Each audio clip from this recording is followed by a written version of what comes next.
Hello, hello, hello, everyone. Hello, everybody. Okay, so day 2, becoming epic at sales. So hooray. Okay, why are we here? Oh, sorry, I'm bouncing around this table just like yesterday. Okay, so we're here to talk about everything about becoming epic at sales. This is your sales conversation. This is connecting with folks. This is feeling good. And what are we doing? We're spending 5 days together. So I'm going to give you all 5 steps of my sales process. We're just going to make it really easy. I'm going to give you some recaps from yesterday, tell you everything that's going on, and anytime hearts come around, I get very happy and very excited. So let's dive in. Let's talk about what we talked about yesterday. So yesterday was all about how to lead the conversation. So why bother leading a sales conversation? Well, as you lead, you support other people to step up and follow along and get really excited by what you're doing. Just realized my sound's down, so in case you can't hear me, hello, yay, so good to see everybody. All right, so leading was yesterday, and there was something I wanted to bring back of why it's important to lead the conversation. When you step into that role of lead, you actually don't need to prove yourself. And I know in a lot of sales conversations, people get into that place of like, I am a really good strategist, or I'm a fantastic coach. If I explain and show you everything that I do, you're going to see it, know it, and want to work with me. That kind of just disappears. There's no need for that. When you step up to lead, you are seen as authority and the expert, and folks start to say yes to working with you. So, yay, that's good stuff. So one more thing I want to bring up from yesterday is the concept of detaching from the outcome of a sales call, because I think this is a key component as you walk through each of the steps to connect with someone, to listen and learn and find out what's not working for them, to vision with them, to figure out what they do want, to give your invitation to work together and to close the person. When you're going through that whole process, when you detach from the outcome and you're not concerned about exactly what they're going to choose to work with you for, or whether they say yes or they say no, when you detach from that space, you can just step up and you listen even more. So that leads into today. So today we're going to talk all about listening on a sales call. And if you can't see, I wrote some notes up there, so I may look in that direction. But what we want to talk about is how detaching from the outcome doesn't mean you don't care. What it means is it's okay if someone decides to work with you in your VIP package. It's okay if they want to work with you one-on-one. It's okay if they say yes, and it's okay if they say no. What you're there for is you're there to help them come to a decision. Yes or no. Or if the decision is yes, but I need to think about it, we can give them a way to do that. So how do we do that? How do we listen? And what are we listening for? So the number one thing that you're listening for is to find out what's not working for somebody and why they want to change it. The why they want to change it is vital, because this is actually keying into urgency. So I know there's a lot of talk when you're doing sales conversations about how, if somebody's not like really geared up to change something, they won't buy. Or you have to create urgency. Well, here's the fact. You can't actually create urgency for anyone. Like, yes, you can put a countdown clock on the top of your sales page and say, if you don't buy now, it's going to go away forever. Yes, that is urgency. But the reason someone wants to work with you, their urgency is something to uncover. So instead of trying to force what you perceive as the urgent reason of why they need to change something, find out from them why they want to change it. So the best place to start with that is to begin by finding out what's not working. So here's how I do things on a sales call. I'm going to model it a little bit for you. So I'll get on the first call and I'll say things like, all my connecting and like, oh, it's so great to talk with you. I'm excited. We've been IMing or chatting, and I'm glad we're getting a chance to talk. I may even give out my little magic phrase that I love that's like, oh, hey, if we're here for a free call or a free connection, just so you know, sometimes on calls, I really get this hit that we can work together, and I may give you an invitation for us to explore working together. If that feels great, great. If it doesn't, don't sweat it. And I just make it really simple. I take out the worry of, is this going to become a sales call? And then from that place, when everyone relaxes, we can start going into the listen mode. So what are we listening for, and how do we find out what's not working? So there's a few ways to do it. One, I'll start by asking someone, like, hey, this might seem like a silly place to start. Usually we're like super positive and what's going great, but I want to hear what's not going so great for you. Like, what's your current and biggest challenge? For me, I might ask for sales. If you're a branding expert, you might say, why are we here talking today? Like, what's coming up for you that is important for you to look at your brand and to changing that? Now, here's the thing. Most people, when they say what they're struggling with, they're going to tell you the thing that they're struggling with versus the result of what they want. So, for instance, if someone says to me, well, I'm struggling closing people, what I want to actually dig out and uncover is, well, why is this important to you? So that's a big question I like to ask. I either ask, how is this affecting you? Or why is this a bother to you right now?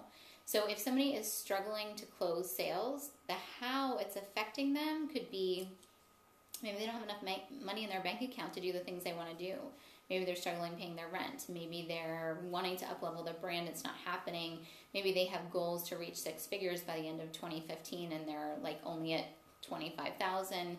Maybe they've been knocking up against 900,000 for years and they want to cross over 1 million. It doesn't matter what the answer is. It's why and how is it affecting you. What you want to hear is why it's important to that person, because we each have different reasons. So if your business solves a problem and what you think the person has is their problem and you offer your solution, they might not match each other.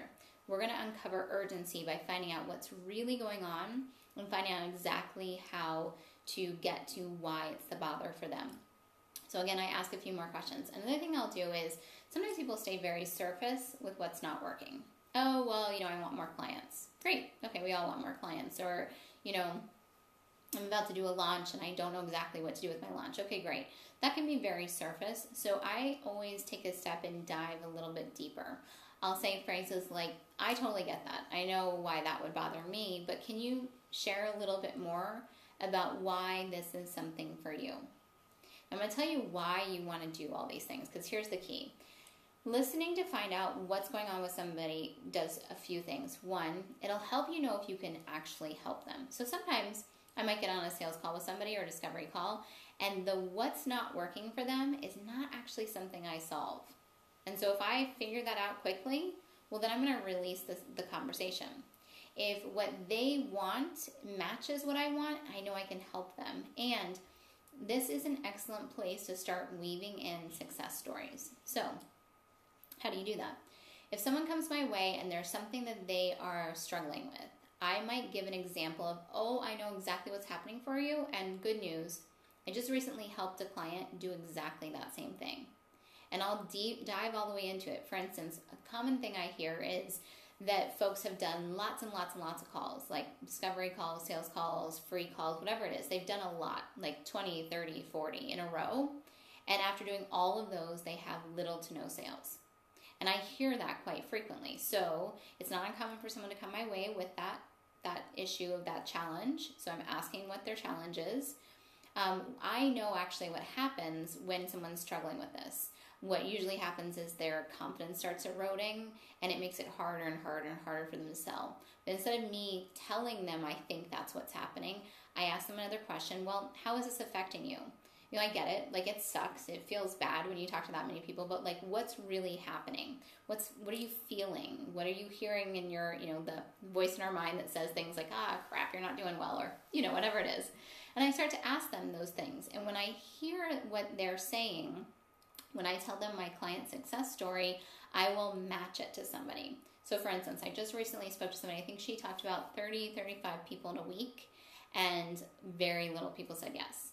And I remember a few months back, I had a client who came my way who had talked to 41 people, 41 in a row, and I think one person said yes. And so I kind of knew what was happening. I knew that my client with the 41 people, she had just basically gotten to a place of like, I feel like I should give up. I just can't make this work. Obviously, there's something wrong with me. She may not articulate that, but she was really feeling that like, something's wrong if I can't do this. And so when I talked to the gal who did 30 calls, I could have used that story, but I would have been wrong. Because actually the thing that the person was thinking was, I really like the success I had. If I do more of this thing, I'll get more of this success, and I want to make that happen. She was going to a very positive place. She just realized, maybe I'm doing something wrong. So she didn't have that same destruction of confidence. So if I'd given her that example, it wouldn't have matched up. So listen and learn. Find out what somebody's actual urgency is. Find out what it is actually doing to someone. Here's another little phrase I love to use, which is, can you share a little bit more about that? Can you share a little bit more about that? Is a perfect little phrase to just pull it forward. So what do you do if people are stuck in that, like, oh, well, I want to talk about everything that's great and not about what's not working? Let them. So allow them to speak just a little bit about what it is that they would love, and then say, let me just do a quick check-in. I love talking about what's going great, but what I'd like to hear for you is just a little bit about what are you struggling with, challenged by, what's that thing that's frustrating to you? Here's another great question I like to say. If you just snap your fingers and one thing would be totally different in your business or in your life, what would that be? And usually whatever that thing is that they would want to immediately get rid of is the uncovering the key of what it is that they really want to change. Because I know sometimes folks will come your way, especially for like life coaches. People can come your way because they're just feeling like crappy or uncomfortable or overwhelmed, or like things aren't good, but they're not even sure they can put their hands around it. This is what you do. You draw out for them. So here's another really important reason why it's important to do a lot of this listening and finding out urgency. I like to take a few little notes when people are mentioning things, and I catch their phrases. Because when you can repeat back to somebody in the way that they speak, they feel even more connected to you. So if somebody says to me, I'm feeling overwhelmed because there's 50,000 things on my plate. All right, overwhelmed, 50,000 things. And then when I'm describing my packages, I'm going to say, well, this is exactly for, like, if you're feeling really overwhelmed, like that space where you've got like 50,000 things on your plate, I'm going to match what they said to what I offer in the language that they use. Now, if I had said, if you're feeling like you got a lot on your plate and stuff's happening and you want to change it, that's not the exact same phrasing. So when you listen, take some time to take some notes and match what their words are. Don't worry about like catching every single note down. What I sometimes will just catch is like, if there's a specific phrase, like if they say, that's, oh, fabulous. Oh, that's so fabulous. I may even just pick up that word, fabulous.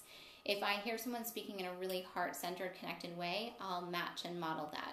What you're trying to do is help the person see that you see them. You get what's going on. A big thing also is when you understand it and you can match back to your story.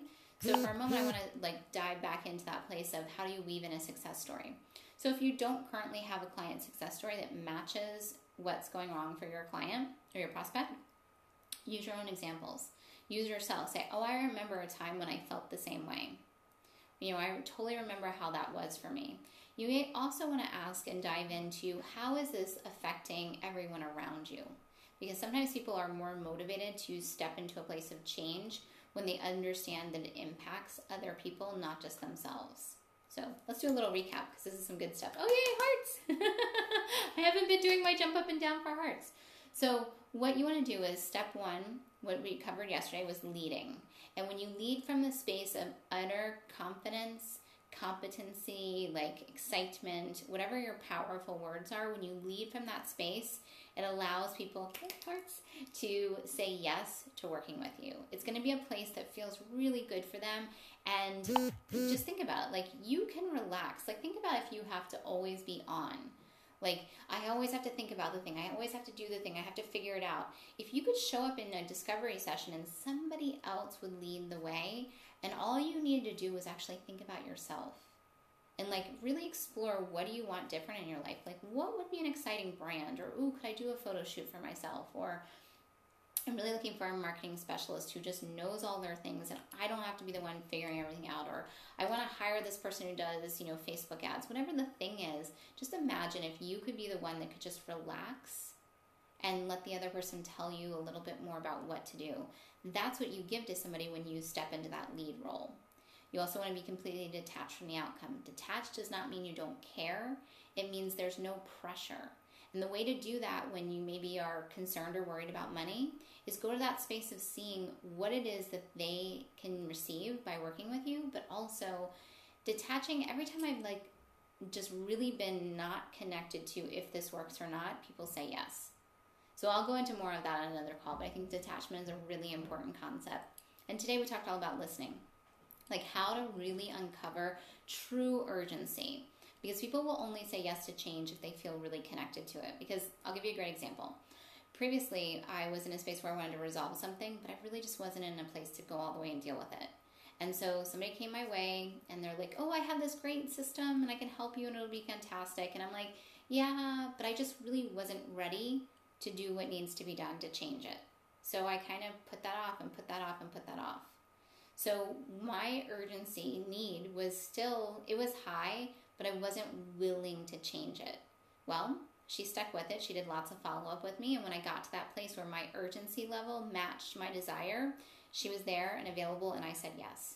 So another thing to listen to is to find out why now. I'll often ask that. So let me repeat some of the questions that we walked through of how to draw out what's not working for a client. So I'll say things like, let's just do a check-in. I'd love to find out for you, what is your number one struggle? Like, what's that one thing that's going on for you? If you could just snap your fingers and solve it, it would change everything in your business. I'll ask for things like, simply just what's not working in your business, because things can be going great. If you work with folks where everything is great, say, well, what could be greater? Like, okay, maybe things are going really, really well, but what if, like, you're at 6 figures? And I'm just going to use money because it's easy to understand. What if you're at 6 figures? What if you were at 7 figures? When you start to expand people, they see the distance between where they are and where they want to go, and that's what you want to talk about. You want to know, why is that important to them now? Here's a great way to draw out more if people say very surface. I'll say things like, I get that, it totally makes sense to me, I understand it, but could you share a little bit more about how that's affecting you, or share what that really means for you? Be willing to ask the questions, be willing to go a little bit deeper, find out what their actual urgency is, and when in doubt, flat out ask people. I've said it. One of my techniques, and I can't even call it a technique, is absolute transparency on a sales call. I will say to people, well, so tell me what's your urgency. Like, why now? Why does it matter right now? Like, because I get it. Like, maybe you want to make $1 million, or maybe you want to serve, 50,000 people, or whatever your things are. I get it, but why?